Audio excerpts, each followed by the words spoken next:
សួស្តីបងប្អូនទាំងអស់គ្នាតើបងប្អូនធ្លាប់មានក្តីស្រមៃចង់ក្លាយជាម្ចាស់អាជីវកម្មផ្ទាល់ខ្លួនដែរឬទេតើបងប្អូនធ្លាប់គិតថាដើម្បីចាប់ផ្ដើមរកស៊ីបងប្អូនត្រូវការលុយរាប់ម៉ឺនដុល្លារឬត្រូវការផែនការអាជីវកម្មកម្រិត50ទំព័រនិងត្រូវការបុគ្គលិកជាច្រើនអ្នកមែនទេប្រសិនបើបងប្អូនឆ្លើយចម្លើយយេនោះវីដេអូថ្ងៃនេះនឹងផ្លាស់ប្ដូរការគិតរបស់បងប្អូនទាំងស្រុងថ្ងៃនេះយើងនឹងមកសិក្សាលម្អិតអំពីសៀវភៅមួយក្បាលដែលបានផ្លាស់ប្ដូរជីវិតមនុស្សរាប់លានអ្នកជុំវិញពិភពលោកនោះគឺសៀវភៅ The $100 Startup ឬជាភាសាខ្មែរអានថាការចាប់ផ្ដើមអាជីវកម្មដោយប្រើដើមទុន$100និពន្ធដោយលោក Chris លោក Chris មិនមែនគ្រាន់តែជាអ្នកសរសេរសៀវភៅធម្មតានោះទេគឺជាអ្នកដែលបានធ្វើដំណើរគ្រប់ប្រទេសទាំងអស់នៅលើពិភពលោកហើយកំឡុងពេលនោះគាត់បានសម្ភាសសហគ្រិនចំនួន1500នាក់ដែលបានចាប់ផ្ដើមអាជីវកម្មដោយប្រើប្រាស់តិចតួចបំផុត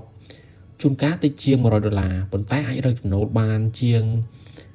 $50000ក្នុងមួយឆ្នាំឬច្រើនជាងនេះសៀវភៅនេះមិនមែនបង្រៀនឲ្យយើងចេះតែសន្សំសំចៃនោះទេប៉ុន្តែវាបង្រៀនឲ្យយើងចេះប្រើប្រាស់ធនធានដែលមានស្រាប់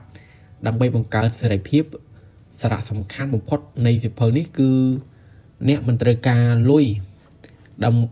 បីរកនោះទេអ្វីដែលត្រូវការគឺគំនិតដោះស្រាយបញ្ហានិងការហ៊ានចាប់ផ្ដើមនៅក្នុងរយៈពេល1ម៉ោងខាងមុខនេះយើងនឹងដើរចូលទៅក្នុងចម្ពោះនីមួយៗនៃសៀវភៅនេះយើងនឹងរៀនពីរបៀបស្វែងរកគំនិតអាជីវកម្មរបៀបផលិតផលដែលអតិថិជនចង់បាននិងរបៀបបង្កើតប្រាក់ចំណូលដោយមិនចាំបាច់ឈប់ធ្វើការងារប្រចាំថ្ងៃភ្លាមសូមបងប្អូនត្រៀមខ្លួននិងបើកចិត្តឲ្យទូលាយដើម្បីទទួលយកចំណេះដឹងដែលអាចផ្លាស់ប្ដូរអនាគតហិរញ្ញវត្ថុរបស់បងប្អូនយើងចូលមកដល់ផ្នែកទី2សហគ្រិនខ្នាតតូចនិងការផ្លាស់ប្ដូរផ្នត់គំនិតតោះយើងចាប់ផ្ដើមជាមួយនឹងគំនិតស្នូលដំបូងកាលពីសម័យមុនបើយើងនិយាយអំពីសហគ្រិន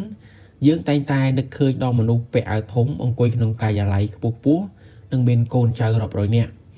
ប៉ុន្តែលោកគ្រីបានបង្ហាញថានិយមន័យនេះហួសសម័យហើយឥឡូវនេះយើងកំពុងរស់នៅក្នុងយុគសម័យនៃសហគ្រិនខ្នាតតូចសហគ្រិនខ្នាតតូចគឺជាបុគ្គលម្នាក់ឬក៏ក្រុមតូចមួយដែលប្រើប្រាស់បច្ចេកវិទ្យាជំនាញផ្ទាល់ខ្លួនដើម្បីបង្កើតអាជីវកម្មពួកគេមិនត្រូវការធនាគារមកផ្ដល់កម្ចីពួកគេត្រូវការវិនិយោគិននោះទេអ្វីដែលពួកគេត្រូវការគឺជំនាញមួយនិងអតិថិជនមួយក្រុមមានរឿងរ៉ាវមួយនៅក្នុងសៀវភៅដែលនិយាយអំពីបុរសម្នាក់ចូលចិត្តជិះកង់គាត់មិនមានលុយបើកហាងលក់កង់ធំដុំទេប៉ុន្តែគាត់មានជំនាញក្នុងការរៀបចំផែនទីផ្លូវសម្រាប់អ្នកជិះកង់កម្សាន្ត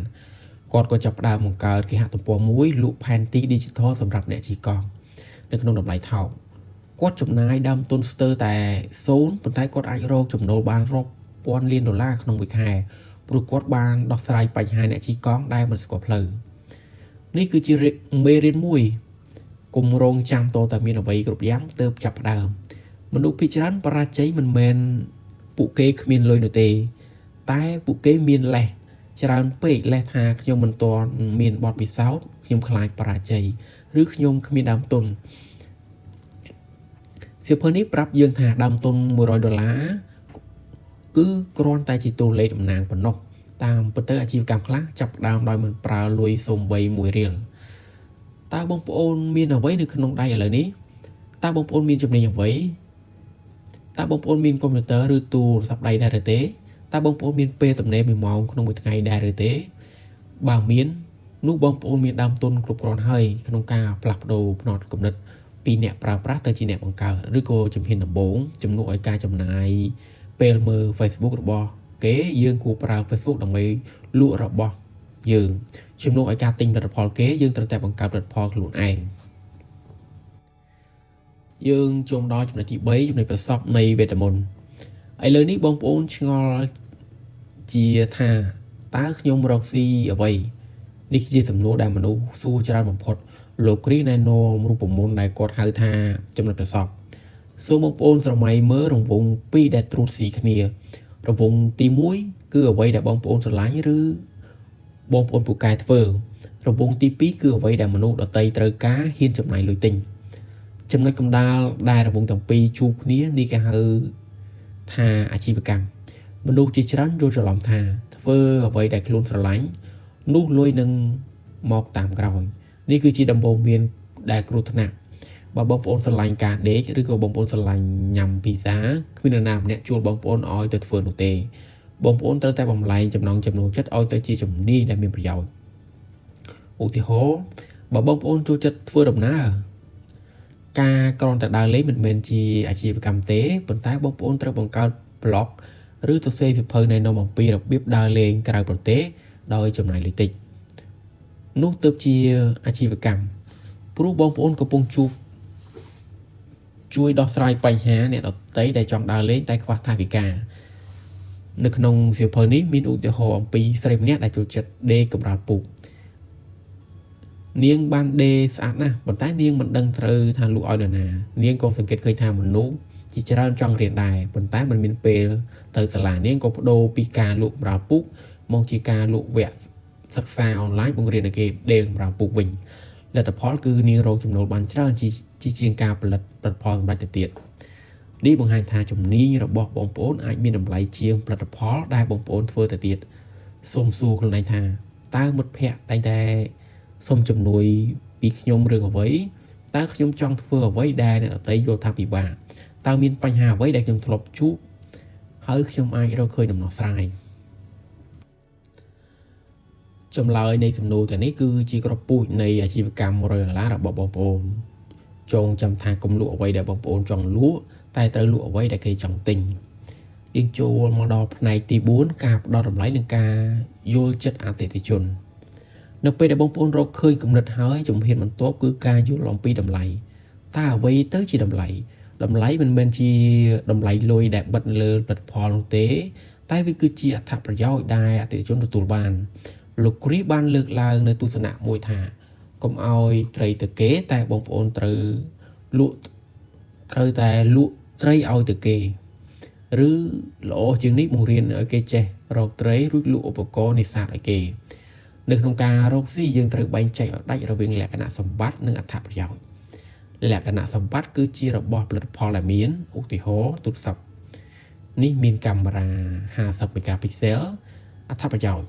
គឺជារបស់អតិថិជនទទួលបានឧទាហរណ៍ទូរស័ព្ទនេះធ្វើរូបថតរូបរបស់អ្នកបានស្អាតមនុស្សមិនទិញទំនិញទេមនុស្សទិញអារម្មណ៍និងដំណោះស្រាយគេមិនទិញក្រែទេគេទិញការគេងលក់ស្រួលគេមិនទិញសៀវភៅទេគេទិញចំណេះដឹងដើម្បីផ្លាស់ប្ដូរជីវិតគេមិនទិញសេវាកម្មសម្អាតផ្ទះទេគេទិញពេលវេលាទំនេរដើម្បីនៅជាមួយគ្រួសារដូច្នេះ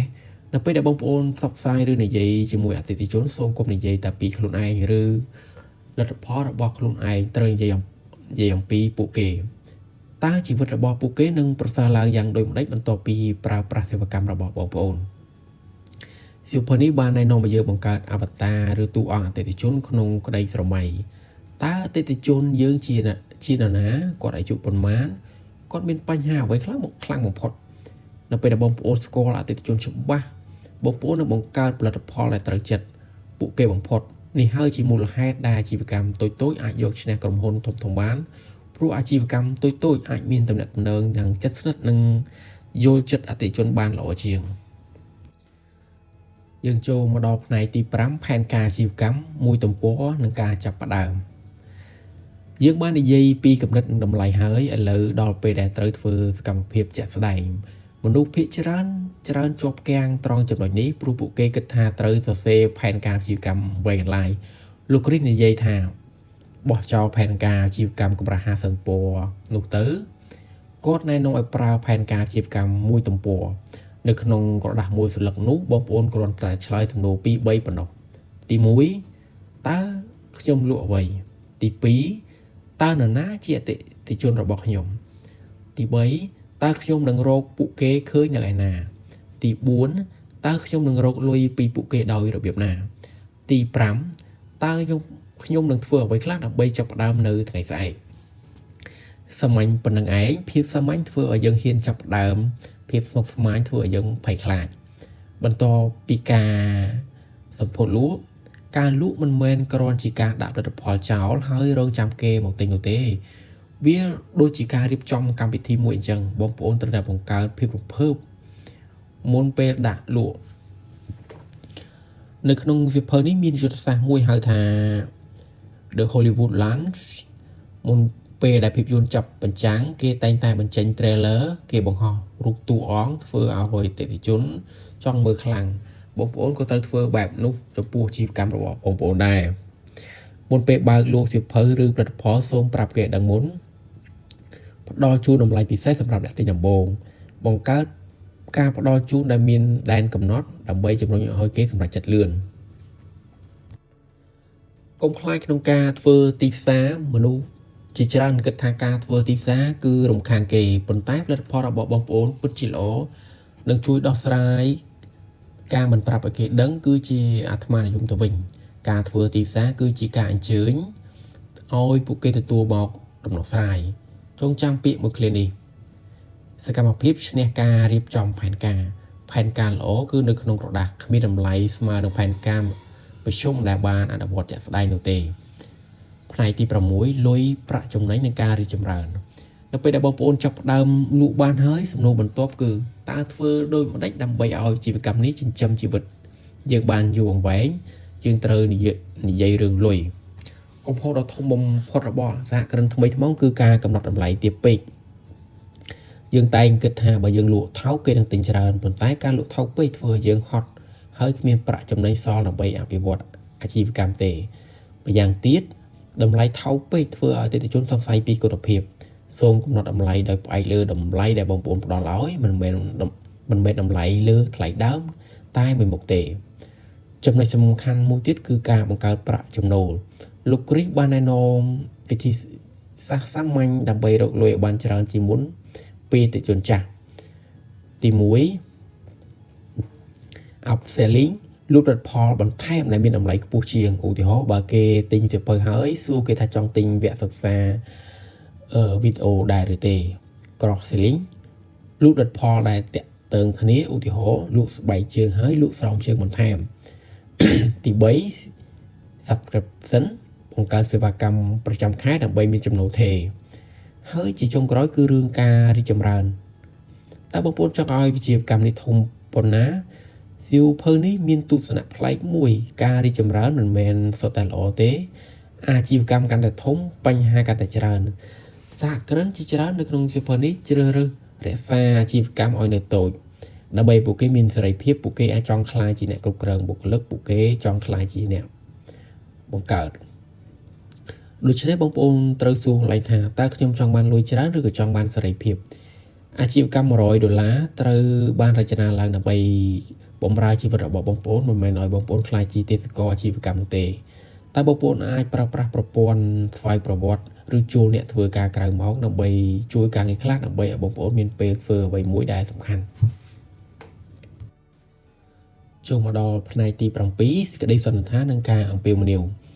បងប្អូនទាំងអស់គ្នាយើងបានធ្វើដំណើរឆ្លងកាត់ខ្លឹមសារសំខាន់នៃសៀវភៅ$100ដើម្បី start up រួចហើយយើងនឹងបានរៀនថាតើយើងមិនត្រូវការលុយច្រើនដើម្បីចាប់ផ្ដើមទេចំណុចទី2យើងត្រូវស្វែងរកចំណុចប្រសពរវាងអ្វីដែលយើងស្រឡាញ់និងអ្វីដែលគេព្រមបង់លុយឲ្យចំណុចទី3យើងត្រូវផ្ដល់តម្លៃនិងដំណោះស្រាយបញ្ហាឲ្យអតិថិជនយើងត្រូវហ៊ានធ្វើសកម្មភាពលក់និងផ្សព្វផ្សាយចំណុចទី5យើងត្រូវជ្រើសរើសផ្លូវដែលផ្ដល់សេរីភាពដល់យើង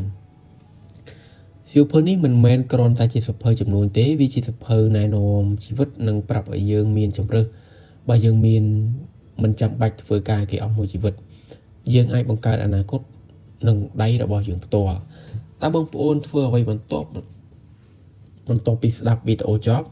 តើបងប្អូនបិទវាចោលហើយត្រឡប់ទៅរស់នៅដូចដើមឬបងប្អូនយកក្រដាសមួយសន្លឹកមកសរសេរគំនិតអាជីវកម្មរបស់បងប្អូន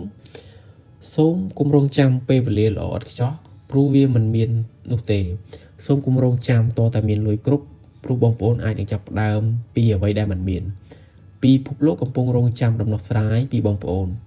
អតិថិជនកំពុងរងចាំលទ្ធផលពីបងប្អូនចាប់ផ្ដើមនៅថ្ងៃនេះចាប់ផ្ដើមតូចប៉ុន្តែត្រូវតែចាប់ផ្ដើមសូមអរគុណសម្រាប់ការតាមដានតាំងពីដើមរហូតដល់ចប់សង្ឃឹមថាវីដេអូនេះនឹងក្លាយជាពន្លឺបំភ្លឺផ្លូវសម្រាប់បងប្អូនក្នុងការកសាងអាជីវកម្មក្នុងក្តីស្រមៃ ប្រសិនបើបងប្អូនយល់ថាវីដេអូនេះមានប្រយោជន៍សូមជួយចែករំលែកទៅកាន់មិត្តភ័ក្តិដែលចង់រកស៊ីហើយកុំភ្លេច Subscribe ដើម្បីទទួលបានចំណេះដឹងល្អៗបន្ថែមទៀតសូមបងប្អូនជោគជ័យក្នុងអាជីវកម្មនិងមានសេរីភាពក្នុងជីវិតសូមអរគុណសូមជម្រាបលា